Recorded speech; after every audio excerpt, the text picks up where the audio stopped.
All right, everyone, welcome back into another fantasy golf video. Going to be touching on the Rocket Mortgage Classic, breaking down everything you need to know for this week, highlighting the top plays in each price point tier, giving you guys a first look build as well as the core plays. Let's go ahead and get into it.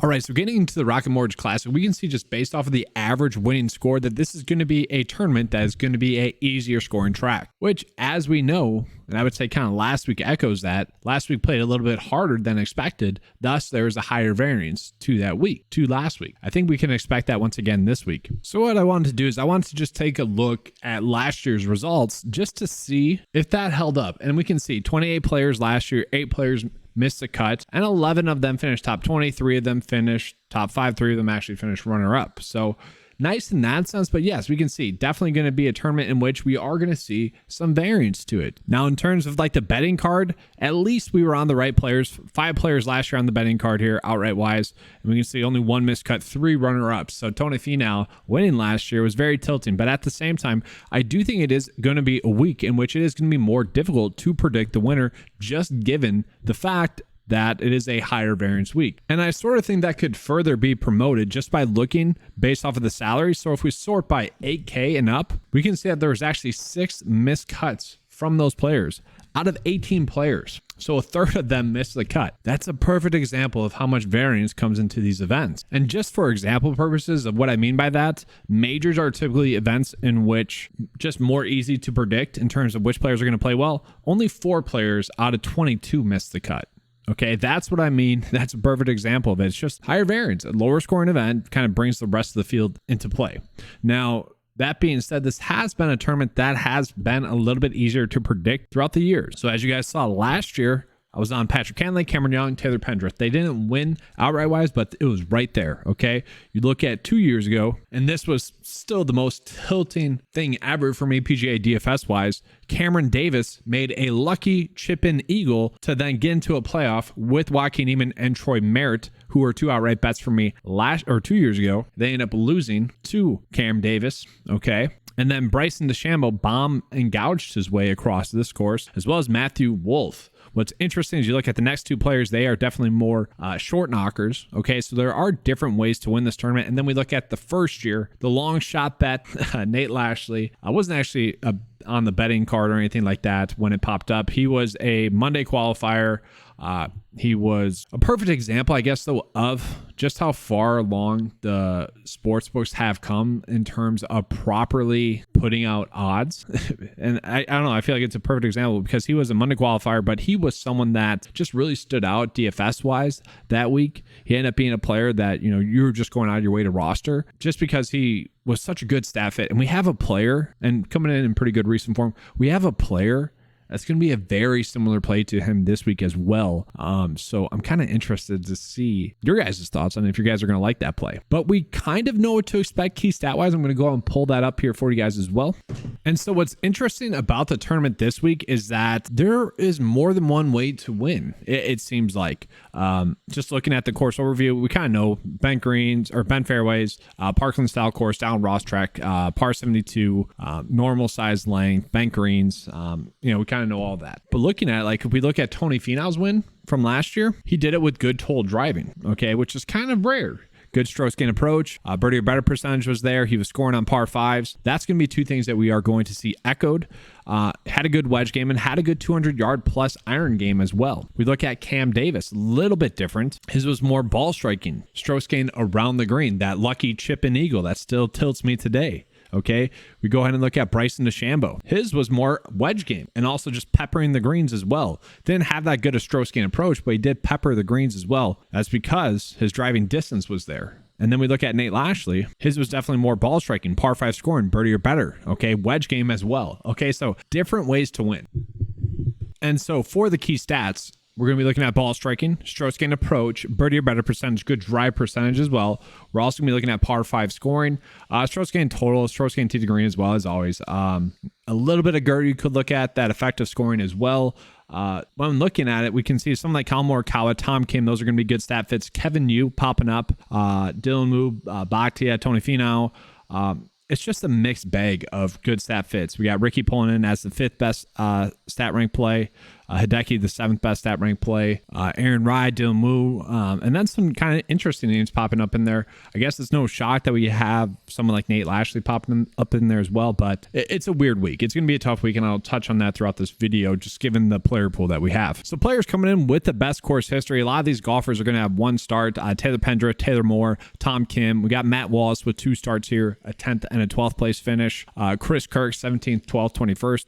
And part of the reason why I do find this valuable is look at Brian Harman last week. Brian Harman had been in pretty much terrible form except for the US Open, and he's someone that just played extremely well on the track from last week's tournament, and he was in the GPP winning lineup. Not really the best play on paper, but sometimes when you're maybe closing out a build, figuring out which players to keep in your player pool or take out, that little thing like course history can be the deciding factor. Maybe you're looking at someone like JJ Spawn because of that 8th, 32nd, 30th, 13th. Maybe Henrik Norlander, 30th, 38th, 12th. Sanjay M, mixed results. You got Troy Merritt, 14th, 2nd, that brutal second still.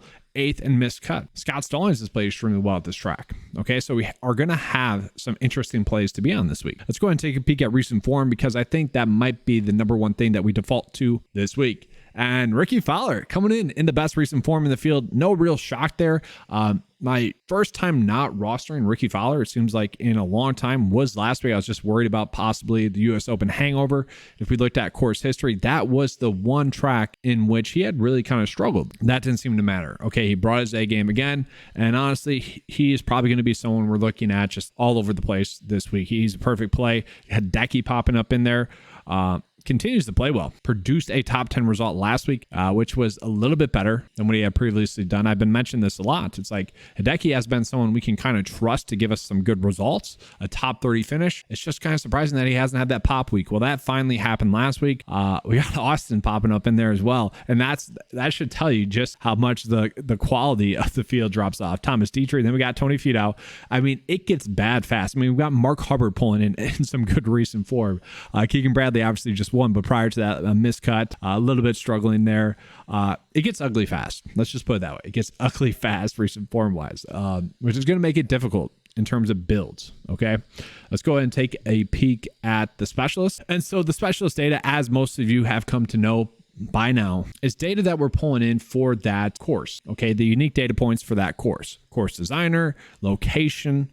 We could take a look at, easy scoring tracks, which players have played well on easy scoring tracks, Parkland style course. We can look at all those data points and put those in. So let's just select all and kind of just look at it. I think what I would like to see would be kind of scoring. Which players have played well on easier scoring tracks? And surprisingly, we have Hideki popping up in there. Okay, JT, Sanjay M, Tom Kim. That's not really shocking. Alex Smalley is probably why he's getting a bigger price than people would have expected. We got Adam Hadwin casually popping up in there. So interesting in that regard. We could look at Donald Ross core specialists. Cam Davis popping up in there. I guess no surprise there. Taylor Pendrith, Tony Finau, all players that have played well on this track. We got JT, Colin Morikawa, Stefan Jaeger, Troy Money Merritt popping up in there. Tarin, a name from pretty much, I think it was like this time last year that really kind of took off for the last 3 months of the season last year. So interesting in that regard. Let's take a peek at Parkland style course. Cameron Piercy popping up in there. Bet there isn't a big sample in there. We got Rickie Fowler. We got Mark Hubbard. Interesting click this week. Keegan Bradley, Doug Gim, Lee Hodges. So definitely some interesting data points going in there. Let's just take a peek at which players are the best specialists, though. Small sample size here with Gordon, full disclosure, but we got Colin Morikawa, Max Homa, Hideki, Tony Finau, Keegan Bradley, Thomas Dietrich, Rickie Fowler, Christian Bezuidenhout, Jaeger, Hadwin. So some of the popular names this week probably, but that's enough with kind of the intro. Let's go ahead and get into the top picks this week. So kind of first things first this week, we have been noticing a trend. Well, I have been noticing a trend of winning GPP lineups. Like over the past month or so, the winning GPP lineups have been very good actually. And I say that because last season, that was not the trend. They were kind of bad lineups that were winning GPPs with like the 5th and 6th player into builds not being all that good of plays. Really, in any way you slice it, it would have been looking at their Vegas odds, salary rank, 9 to 5 mile rank. All three of those would have said, no, those 5th and 6th players are just kind of randomly in there and not good plays. Or over the past month, literally every single winning lineup has had someone that was like top 45 or better in the 9 to 5 mile. So what we might want to do this week is literally just do this, set a filter to the model where we're just pulling in the top 45 plays. Literally, that might just be what we need to do. We're going to be significantly reducing down our player pool, but I think that's the right way to go. And so with that, I do think the plays that we should be on are going to be Collin Morikawa, Tony Finau if you want to as well. Collin Morikawa, I don't mind. He has been someone that's been trying to find his game a little bit here. Really just had a bad opening round at the Travelers Championship, then fired off a 63. We know with world-class players like Collin Morikawa, like Rory, and I'm using Rory as a good example because you look at JT. JT was someone that had been struggling for, about 2.5 weeks and then figured it out. Literally in the second round, had a good round 3, and kind of found himself in contention. You look at Rory, he's done that like 3 times this season, where you'll just have a really weird random off week. It doesn't take those world-class players to figure out how to play better. Normally, it's a quick fix. And if we look at Collin Morikawa this week, looking at the key stat data, he ranks top 10 or better in the 4 key stats. I'm looking at the ones with the most priority. That's ball striking, ranks out top 10. Stroke gain approach, ranks out in top 10, which, yes, that goes hand in hand. But birdie or better percentage, ranks out top 10. And also good drive percentage, ranks out top 10. Okay? He is someone that is looking like a pretty stellar play. If you take out the withdrawal at the Memorial Tournament, a pretty good season. Obviously, we would like a little bit more upside, but I do think it's going to be tough to find a better week in which Collin Morikawa is going to be this strong of a play. He's the best specialist, best stat fit, not in good recent form. Overall, the 3rd best pick in the 9 to 5 model. Then we go ahead and look at Rickie Fowler. Like I said, I took the week off of playing Rickie last week. Kind of regret it because I ended up on freaking Tommy Fleetwood. Never trust Tommy Fleetwood.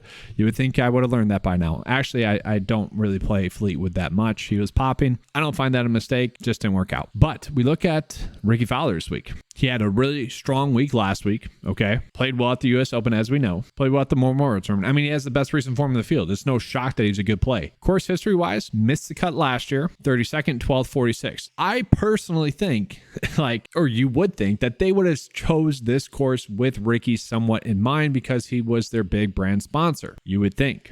You would want him to win, right? And it's probably the best chance we're going to have for Rickie to win. Good drive percentage, could be a little bit better, but other than that, birdie or better percentage, he's making a lot of birdies. Approach is very good. Ball striking is good enough. So all across the board, Rickie is a strong play. He's actually coming in as the top pick in the 9 to 5 model. I think we can trust him. This could finally be the week for Rickie Fowler. I'm perfectly fine ending up on Rickie this week. Then from there, I think we just go down to these 2 plays right here. We got Tom Kim and Hideki. So Tom Kim is also going to be a player that's going to be a very strong stat fit, coming in as the 7th best staff in the field. Now, he did come in a little bit higher owned last week than he probably should have, but it did end up being a course in which played extremely easy, so we did see some higher variance. We look at these results, Memorial Tournament, PGA Championship, those were kind of harder scoring tracks. He didn't play well there. Some of his better results this season have been on easier scoring tracks. American Express, Century Tournament Champions, Shriners. Okay, so it's no shock that he's coming in as a pretty good specialist, 4th best staff in the field. Basically the exact same staff as Collin Morikawa. Overall, it wouldn't be shocking to see Tom Kim find himself in contention. Then we look at Hideki. He continues to be underpriced, it seems like. Every single week, we're getting Hideki as basically a free square almost. I struggle to say free square exactly, but he has been someone that price point wise has been an easy click because you've been able to lock in basically a top 30 finish. And then last week, he finally showed some upside, finishing top 15. He actually had a top 20 finish at the Memorial Tournament. Love to see that. Course history-wise has been phenomenal. He had a withdrawal 2 years ago, 21st and 13th prior, 4th best specialist, top 10 staff hit, 2nd best recent form, 2nd best pick in the 9 to 5 model as well. So he is someone I think we can certainly end up on here as well.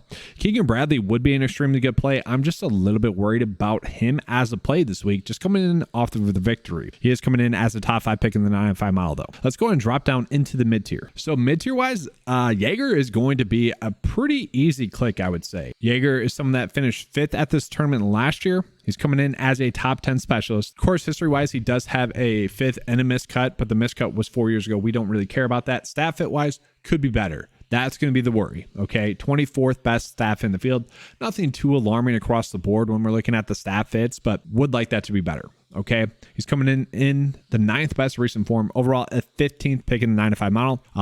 just a solid play. Although I would say he's due for a miscut. I mean, 64th, 68th, 50th, like it's probably going to come here short. From there, we don't have that many good plays in this price point range. Like the quality plays really drop off. If you want to go with Adam Hadwin, I don't mind. He's finished 37th, miscut, and 4th at this track. Across the board, when we look at all the key metrics, top 30 or better in all the key metrics that we're looking at. Top 10 specialists, though, top 20 stat fit, and top 20 in recent form rank in the field. Coming in as the 11th best pick in the 9 to 5 model, you could certainly do worse than Adam Hadwin this week. If you are doing a fair and balanced build, he is someone that makes a lot of sense. You look at that one miscut that he has recently, just a bad second round. But that's going to be the theme with a lot of players, okay? The lack of consistency round by round. I do really like Austin here as well. I thought he would be more chalky than he was last week, okay? He's been playing some great golf. Made 7 straight cuts in a row, 24th place finish last week. He's had a 10th, 30th, and 16th as well. All good results there. Minus the miscut 2 years ago at this track. Phenomenal play, okay? Coming in as the top 10 pick. So if we're doing fair and balanced, you could go Hadwin, Austin, and then maybe even possibly Justin Suh, who I'll get on into in the low tier plays. My thing is, if we are paying up for Jaeger, we might as well just play Justin Suh. They're basically the exact same play. Now, don't get me wrong, Jaeger does rank out as a better play. Okay, course history wise, Suh has 2 straight miscuts at this track, but he's a much better play now. He's made 5 straight cuts in a row. The worry with Suh is going to be the bad stat fit and the bad course history. Recent form wise, been pretty solid. Specialist wise, pretty solid. I expect him to have a good week this week. From there, we look at someone like Aaron Rai. Aaron Rai has been playing some much better golf. Struggled at the Memorial Tournament and also struggled at the AT&T Byron Nelson. You know, he just went through kind of a bad stretch of golf in there. For the most part, though, has had a decent season. 16 out of 24 made cuts. Stat fit wise, pretty strong. Top 10 in the field. Specialist wise, 12th in the field. You know, we're playing him to chase that upside, to chase that, you know, potential 3rd place finish, even to chase a top 20 finish. At this price tag, we would take that this week. And then I really don't mind the idea of playing someone like Mark Hubbard. Mark Hubbard barely made the cut at this track last year, miscut and 12th place finish. So, you know, mixed results. Look at the specialist day though, top 20 in the field. Stat fit wise, 31st, a little bit worried there, but 6th best recent form in the field. Even with that miscut last week. I mean, it was -2 miscut. It's not terrible, but he had a 6th and a, you know, 9th place finish the weeks prior. That's what made him chalk last week. But now because of that miscut, I think he's going to come in lower owned than he should be. Check back into the ownership leverage to make sure. And then a play that I really like this week is going to be Kevin Yu. And he is someone that is just really popping up as a really good play. The worry with him is literally health. And we saw him get off to a very hot start, 65, 67, 71, and 69. Okay, so one bad round mixed in there. My worry is going to be that weekend, okay, because stat fit wise, 2nd best stat fit in the field. We look at the key stats, okay, ball striking, 1st in the field. Stroke skin approach, 37th. Good drive percentage, 1st in the field. Birdie or better percentage, 3rd in the field. So just a phenomenal stat fit. Overall, 2nd best in the field. All but one of those starts in terms of the data coming in are prior to him having surgery. He had to have surgery in mid-February. So last week was his first event back. So there was some pause to him as a play. How would he respond? He came out and played extremely well. What you worry about is that weekend. And I say that because fatigue, muscle fatigue there. Okay, maybe confidence in that. Regardless, he is a good play though, okay? Top 20 play. This is what I was alluding to when I said kind of feels like the exact same play as Nate Lashley when he won. I don't mind it. Also don't mind Dylan Wu, who is someone I was on last week, kind of a disappointment. Just didn't make any birdies in the 2nd round. I think he's going to be a fine play. SHK I'm fine with. Akshay I'm fine with as well. Those were all decent enough plays. Let's go ahead and take a peek now at the value tier. Value tier wise, we're not going to get that many good plays. I found David Lipsky as an okay play that we could potentially be on. Don't love it. Made cut at the Travelers last week, miscut at the RBC Heritage, and then he had a 12th and 16th place finish. Like that's fine. But not exactly someone you're going out of your way to play. 37th at this event last year. 55th stat fit. Just okay. Obviously not someone you're really trying to go out of your way to play. I don't mind the idea of Aaron Battle. He let me down in the last tournament, the RBC Canadian Open. Had a terrible back nine. It seemed like he was going to make the cut. He had, I think, 2 triple bogeys that ended up meaning he missed the cut. Obviously, triple bogeys aren't, or maybe they're double bogeys. One of the two. Something that shouldn't really happen, especially for him who typically plays somewhat mistake-free golf. He's not the best player, only coming in as the 50th best pick, but value-wise, we're not going to find many better value plays than Aaron Baddeley this week. Then we do also have one more decent value play that if you have to, you have to. And that's going to be Jonathan Bird. He missed a cut this track last year, played terribly, but had a 12th place finish at this track 3 years ago. Stat fit wise, top 50 stat fit. Recent form wise, 49th in the field. He's just an okay play. I mean, 4 straight make cuts in a row now. We will take that. That is a good sign. And we look at his last missed cut, 77 and 69. So a bad opening round, but followed it up with a good second round. So value price point wise, we could be finding much worse plays. And in a week that's pretty high variance, I don't mind the idea of putting in a couple of these value plays. So let's go ahead and try to finish out this build with some of the plays that I like. I do think Sam Bennett is going to be a very common click. I don't hate it, but I don't love it. Carson Young is another play that I think is a pretty good play. I wouldn't mind just clicking him and feeling good with that. Obviously, we can't make this build work. You could make a decent, fair, and balanced build work, but I think my structure lineup-wise is going to end up somewhat looking like this. So that's kind of what I'm looking at for kind of a first look build. Obviously, we'd have to restructure it slightly. We'll figure that out as the week goes on. Let's go ahead and give you guys the core plays. All right, so I should start off with saying we really are not going to get any safe play, okay? I do think Rickie Fowler is going to be a good play. Course history-wise, miscut this track last year. That's why he's coming in 40th rank-wise. But prior to that, 32nd, 12, 46. I like that. Key stat-wise, popping in most of the key stats that we're looking at. I like that a lot, okay? Only worry, good drive percentage. Shouldn't be too much of an issue. Recent form-wise, best in the field, especially long-term, past 5. Just good play. 5th best stat fit. Specialist wise, 8th. Okay, coming in as the top pick in the 9-to-5 model. I do think we can afford to pay up for him, and I think we should be. From there, I do think I really like this play. Now making a bunch of cuts in a row, coming in as the top 10 pick in the 9-to-5 model. Really, I just really love the price point here. Course history wise, missed the cut 2 years ago. Not too worried about that. Good enough stat fit. Recent form has been solid. We look over the past 5 starts, actually the best in the field. So really just chasing that recent form. And that's going to be a common theme this week is I'm going to be chasing a lot of strong recent form. I mentioned Kevin Yu. He's going to be a play that it's just going to be tough to pass up on. Just given the good stat fit, given the form that he had been in this season, specialist wise, top 20 in the field, like just a good stat. It's tough to imagine him really struggling. The issue with him is literally going to be coming in off of that surgery, worried about fatigue, but that's why we're getting, good odds, 70-1, and also a very strong price point from him as well, or 110-1 odds right now. Okay. Very solid play on paper this week. He's just very difficult not to play. And then from there, I do like Hideki, pretty good form at this track. Withdrawal, 21st and 13th. Just been really solid across the board. I mean, really, the one worry is that withdrawal, data-wise. That's the one thing that gives a slight pause. That's the one thing that's pulling in the red. For the most part, playing great golf.